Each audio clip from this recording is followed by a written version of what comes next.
All right, Nico, can you say, welcome to another episode of Healthy Births, Happy Babies?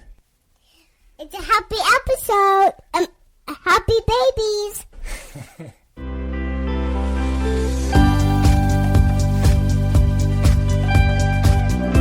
Welcome back to another episode of Healthy Births, Happy Babies. I'm Dr. Jay Warren. I'm the prenatal and pediatric chiropractor here at the Cap Wellness Center. And this podcast is all about helping you have a proactively healthy pregnancy so you can have a safe, gentle, natural birth. And that's going to allow you to bring your baby into the world that much more gently and healthily so you can start off your family experience more powerfully than if it's full of stress and trauma and other health concerns. So if you are a fan of this show and you haven't yet subscribed, please do so. Wherever you listen to your podcast, go ahead and subscribe so you don't miss a upcoming episode. And also, if you haven't rated or reviewed the podcast and you've enjoyed it and gotten value of it, that will really help me out because that'll allow this podcast to reach more and more parents like yourself that might be missing out on this type of information and helping them along their parenting journey. So thank you in advance for that. And thank you if you already have rated and reviewed. On today's episode, I'm going to be having a conversation with Alexis Cohen. Now, she and I were put together by a patient of mine, and in the conversation that we had, I'd wish I'd been recording it because it was so interesting, and I wanted to bring her back on to share what we were talking about with you because I think it could be really important for you if you are pregnant and about to head into your birth. She herself is a doula. She's also an artist and does a lot with the creative process and weaves it in with her birth clients. And what we're going to be talking about today, and we'll be going a lot more in depth, obviously, is like how the creative process, meaning doing creative projects during pregnancy, can help you befriend the unknown. There's a lot of fear that can come up with doing creative projects, and it's obviously a much more safe feeling place to dive into that discomfort during your pregnancy rather than only facing it during your birth. And so the way that she works with her clients and the processes that we're going to talk about are helping women to be able to go into a birth, being able to tap into that power of creativity so they can have a much more powerful birth, which is what we're obviously all about. So let's first take a quick message, and then I'll switch over to my conversation with Alexis. Hi, it's Dr. J, and I am so excited to announce to you that my new online program is now available. It's called Connecting with Baby During Pregnancy, and what it's going to do is going to teach you methods proven by the latest research in pre- and perinatal psychology and epigenetics that are going to allow you to have not only a calmer and more relaxed pregnancy and to have a gentler, more natural birth, but on the other side of things, you're going to feel more confident as a mom and you're going to be able to soothe your baby that much easier because when you're able to bond with baby and connect right now during your pregnancy, it's only going to translate on the other side to just being that much more connected and be able to help them calm and soothe. It's a really important thing. So head on over to drj.warren.com/CWB, that's Connecting with Baby, and you can learn all about it.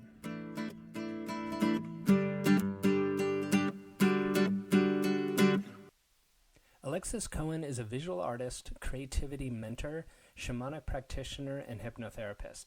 Alexis's passion is for helping mothers, artists, and visionaries heal and strengthen their connection to their body's wisdom, creative power, and intuition. Alexis supports women through all of their creative processes, including art, writing, ceremony, and childbirth. With a decade-long background as a doula, Alexis finds that her work in birth has beautifully woven into her current practices and has transformed the way she sees her life and the lives and the experiences of her clients. So now let me switch over to my conversation with Alexis.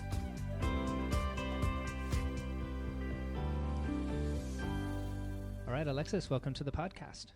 It's so lovely to be here. Thanks for having me. Yeah, well, I'm glad to have you because it was a patient of mine, Danny, that exposed me to your work and put us together, and I'm really glad that he did because there's some great connections that are going to happen between your doula experience and now all the creativity that you're bringing into working with your clients, and that's where I'd like to start. You know, there are listeners have heard your bio, but like how did that process happen for you? Like with working within childbirth and still working there, but adding in the creative process to it. Sure. So, so like you all know, I'm an artist and a shamanic practitioner and hypnotherapist, and I was a doula for a long time.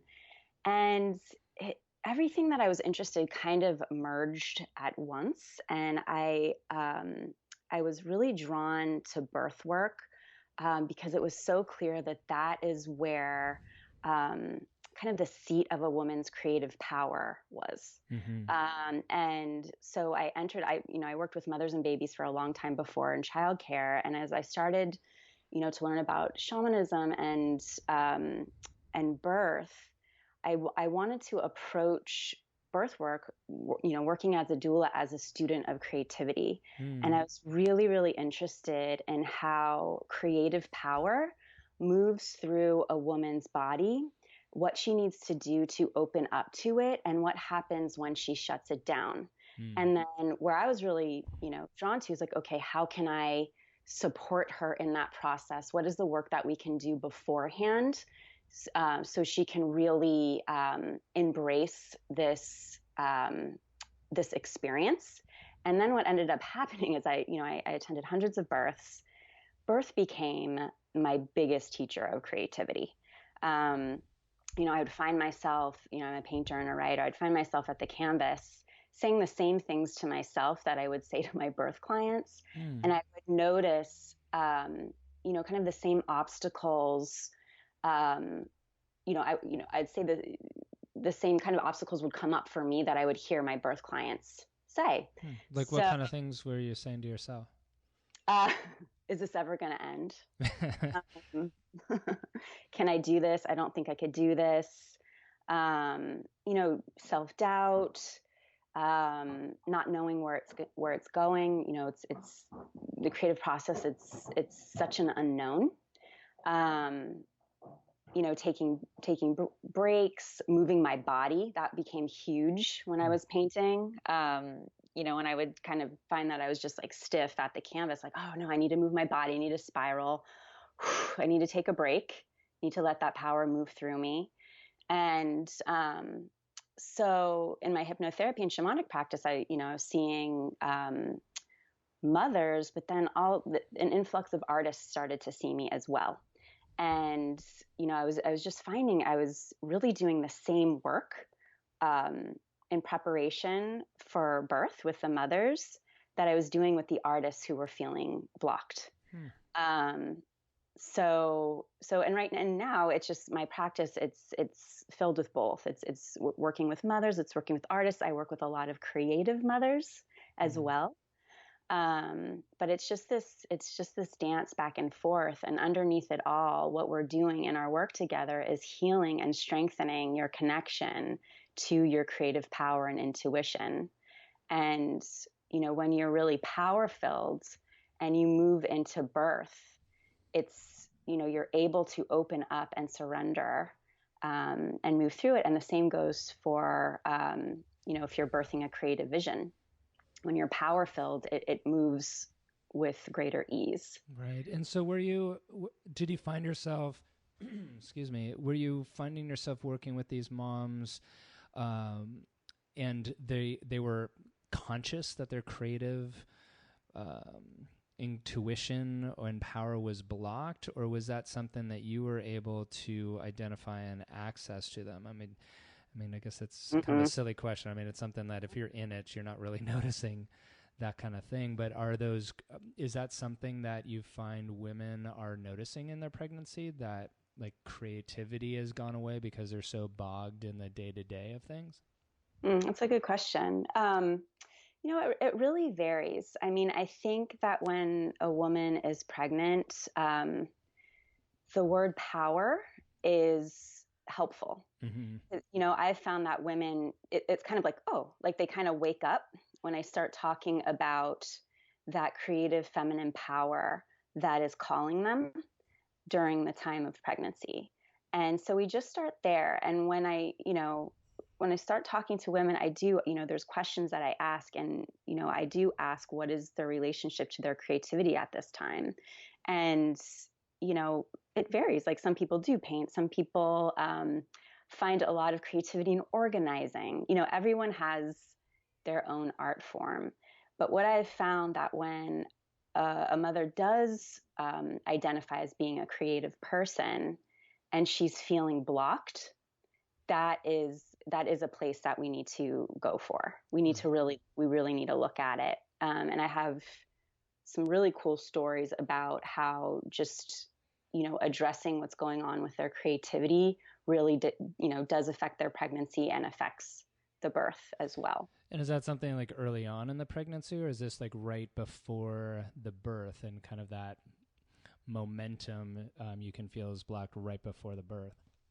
Yeah, it's at all times. I start working with women in pregnancy, actually during conception, early on in pregnancy. Sometimes I see women, they're due yesterday. Right. It's really, ideally, I love working with mothers for a few months at least beforehand. But, definitely if something is coming up, before the birth, I love working right before the birth. It's helpful to do this work. And how do you start with a woman? Like, what kind of things do you start with them with? So that's a really good question. So, like I said, when I first start working with a woman, I'm kind of tracking what is going on with their creative power, how they're running their energy. Because again, they want to, a woman who's approaching labor wants to be really power filled as opposed to depleted. And in our culture, we're running around so much. And, a lot of times women are not thinking so much about the birth, and they're working right up until they give birth. So, we want to start at the beginning and just track what's going on with the creative power. Where are they feeling drained?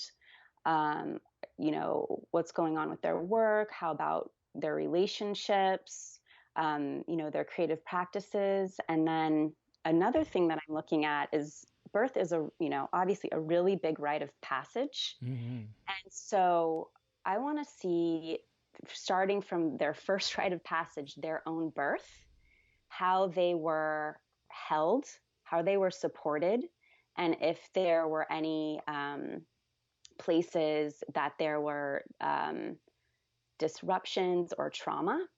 Because what happens when you approach a rite of passage, what has happened in previous rites of passage can surface. So that's why it's common when a woman is moving towards birth, their stuff comes up. And it's really this awesome opportunity to heal, what's surfacing from previous rites of passage. Yeah, and with all the work I've done with pre and perinatal psychology, we talk about the same thing, like the imprints.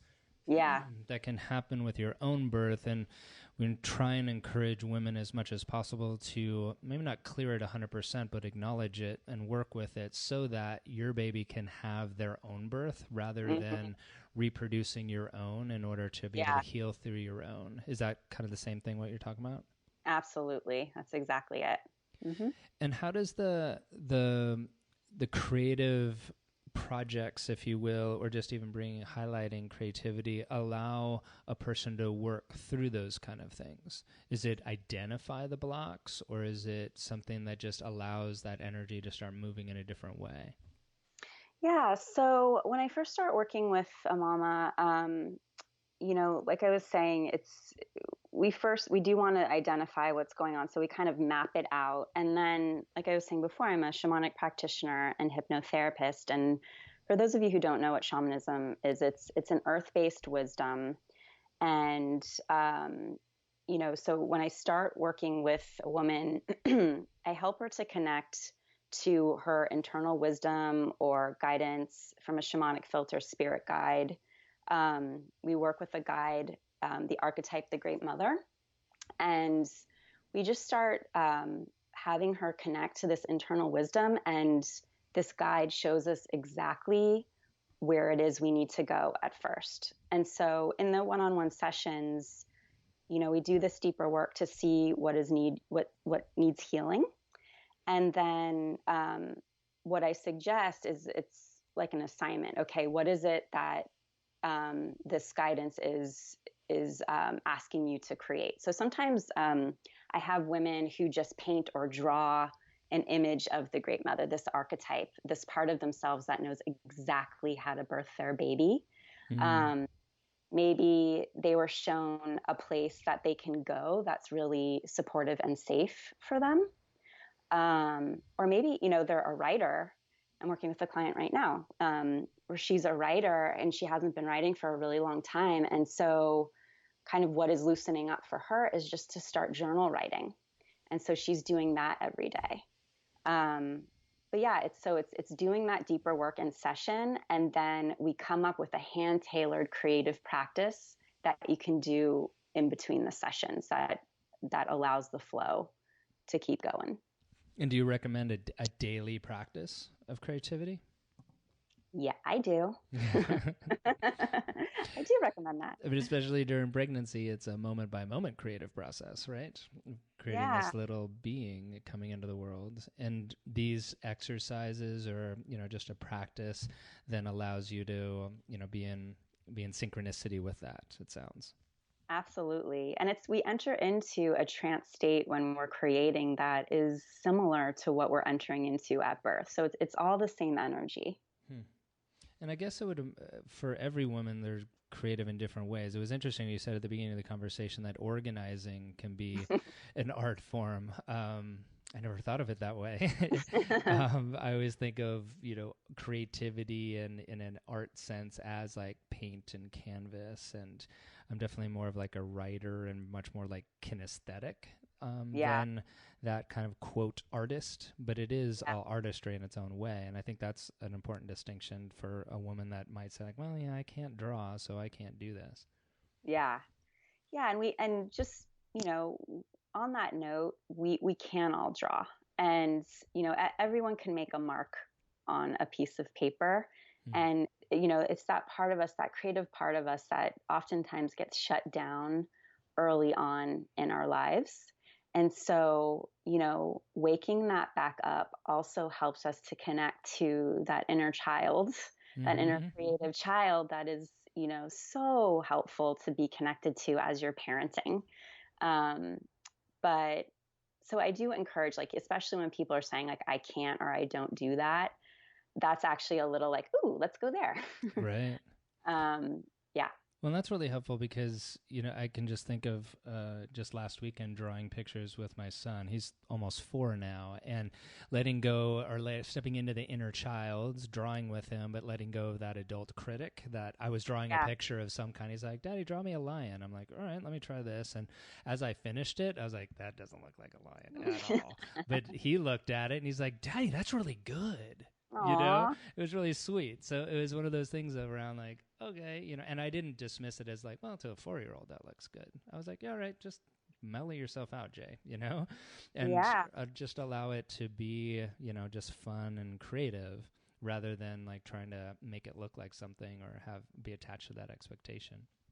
Absolutely. And it's interesting what you're bringing up with that is, all it is judgment. And it sounds like in that scenario, it's you are willing to, leave judgment at the door. And there's just so much, there's so much freedom when we're willing to leave judgment at the door in creativity and in birth, Right. And that brings it right back to like pregnancy and birth, right? Because there's so much judgment even beforehand and then especially afterwards around like, well, the birth's supposed to go this way. And if I do this in the wrong way, or I'm not strong enough, or I didn't do it right, those kind of things like that, those fears are present before the birth, of course, and hopefully not afterwards, but a lot of times it is. So being able to work on these creative processes and then see that judger, that judge, I should say, come up, and then working with it then rather than it happening in the birth and making the birth more challenging.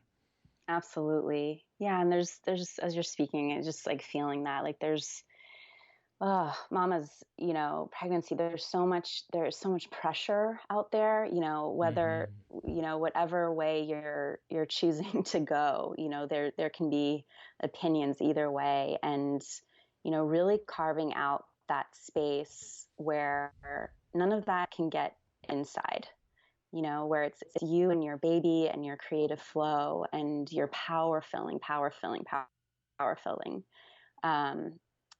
is so helpful. So just like what you're saying, that once you're in your birthing experience, it's so familiar. You know how to get into that expansive, safe space where you can just go inward. Right. And you're not meeting it for the first time. Right. And in such a different way than just intellectually learning about a birth, right?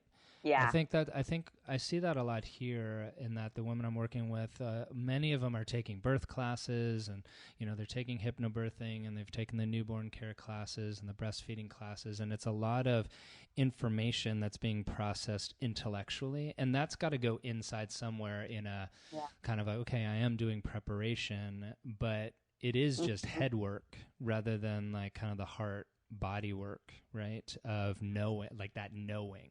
I don't know. I can't really describe it that well. Do you know what I'm talking about? I absolutely do. And that's, it's interesting when I, as a doula, when I was talking, I would speak with my clients beforehand, trying to explain this, it's so conceptual for, such an experiential process. And that's why, having an art practice or a mindfulness practice, it's dropping you into the experiential so it can anchor you. So it's there for you.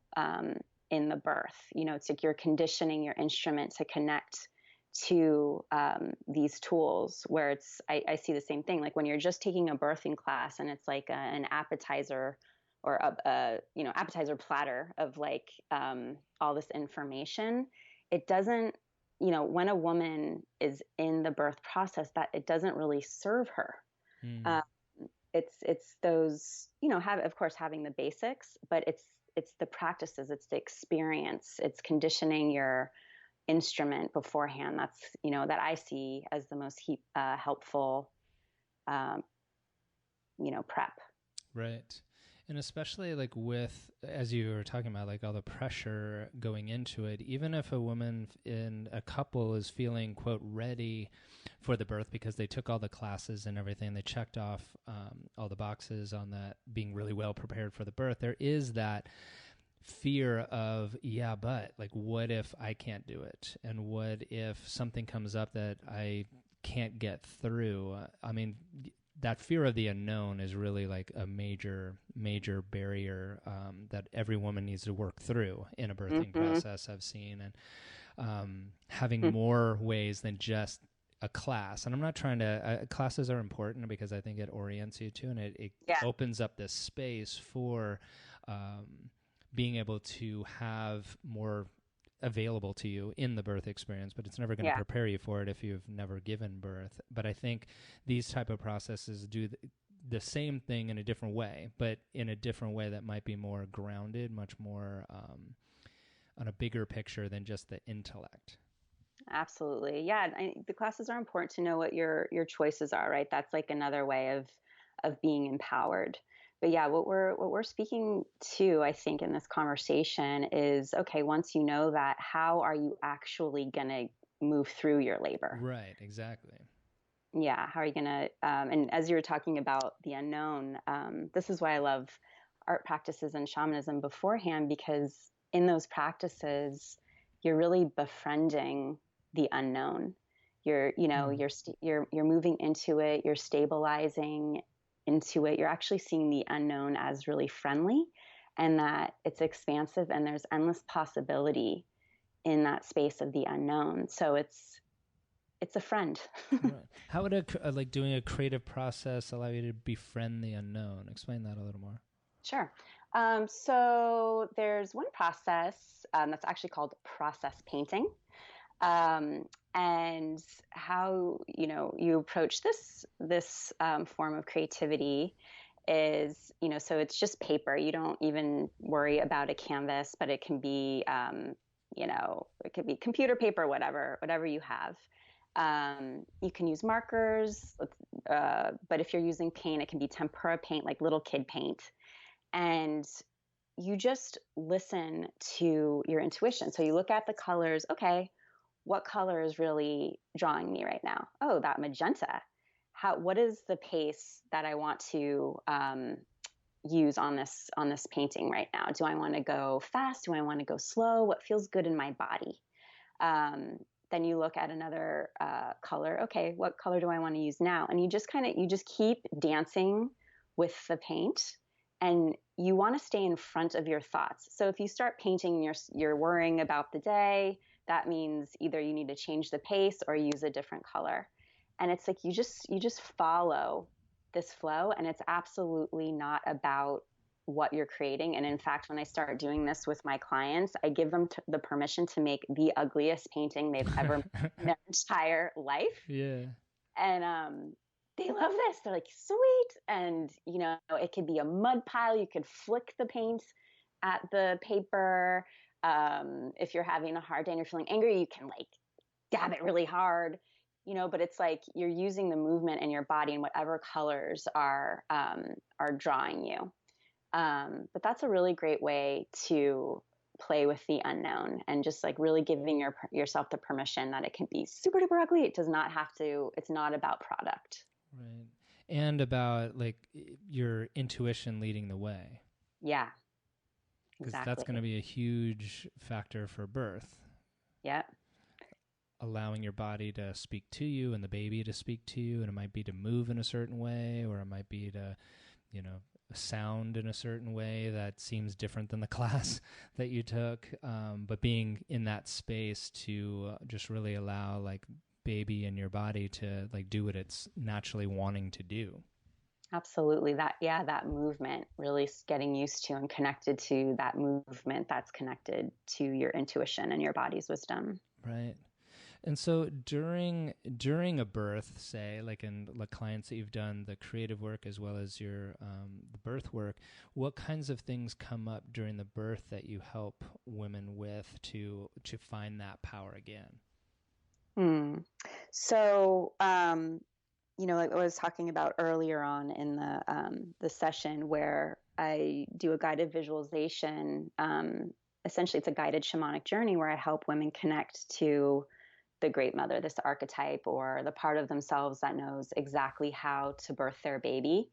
So oftentimes in the birth, if they're needing some grounding or to come back to focus, I usually suggest connecting to the great mother, and I ask her to orient to where is she sensing the great mother in her space. And usually they drop in and they can tell me exactly where they're feeling the great mother. And so it's just like bringing in that connection again, or it's connecting to the breath, having her just to slow down and connect to the breath, feel the power in her legs, moving in a spiral. I use a lot of guidance with my voice. Nice. And then as far as like all of these different creative processes that a woman might tap back into or that might be new, like how do you recommend after baby's here to continue to work with that? I think that's a really good question. It brings up a funny story. I was doing these art workshops and I did 2 in one day. And the first one was prenatal women, and they were chatting and so excited, and they were doing art, but it was more about, the excitement of the upcoming birth. And then later that day, I did one for postnatal mamas, mm-hmm. and it was totally silent. Really? And their babies were there, and they just laid their babies right next to them. We were working on the floor. And, it was just so restoring for them. So, this is what I would suggest. Like, you can have your baby right there with you. And you can just have a piece of paper. You can have some markers. You can doodle, just draw or write. But you can have your baby right there with you. and it's just really, really restoring. But that was a really cool experience to see that, like, oh yeah, postnatal mamas need this so badly. Right. Yeah. Because it's so much logistics afterwards, right? Or seemingly so, right? Of the 4-hour Groundhog Day of like feeding and changing, and then the laundry and, all this stuff to do, and the stress that comes with, I got this newborn that's totally dependent on me and I don't know what I'm doing. But then being able to sit and just have a moment that's creative and peaceful could just reset the whole day. Absolutely. And you can do, you can just have an art journal right next to your bed with some markers, like in a jar. And, 5-10 minutes, you might end up for a lot longer while the baby's sleeping. And it's really restoring. Nice. Well, Alexis, tell our listeners how they can get in touch with you and learn more about the work that you do. Sure. So I think on this page, there's a free gift link, and it's for a creative growth mapping session. And so this is actually a great way, if you want to connect with me, and, this is a time to just really hone in on your creative vision, whether it's, a vision for your birth or something that you want to create. And then we'll address any obstacles and then come up with a practice and strategy for you. So that's, I think, on this page. And then my website is alexiscohen.org, ALEXISCOHEN.org. And you can find me that way. Right. And I'll make sure to have those lists for you listeners either on the website if you're listening there, or in the show notes if you're in your podcast app. And it's one, just her general website, alexiscohen.org, but then also for that free 30-minute creative growth mapping session. Thank you for offering that to our listeners. I think that's really, really generous of you. Yeah, my pleasure. And so with our last couple of minutes, what's the major take-home message you'd like the mamas listening to this to get from what we talked about today? I think my message to mamas is that pregnancy and birth, it's just such an incredible opportunity to reconnect and strengthen your relationship to your creative power, and that you can really move towards your birth with joy and ease, and you can leave the judgment and fear at the door. Beautiful. And what about for the little babies? Maybe the baby's not here yet and listening through mama, like still in utero and hasn't come into the world yet, or maybe they are here and listening with mama postpartum. What words of wisdom would you like to whisper to them? What comes to mind to the babies is that you are so wise, and that you know how to do this. Nice. I love that.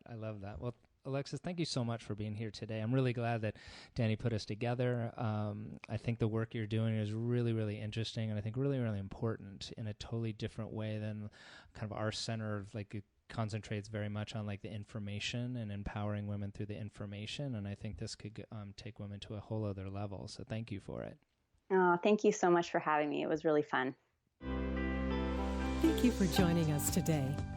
For more information about this episode and other natural childbirth and parenting topics, please visit us at capwellnesscenter.com or message us on our Facebook page with any questions you might have.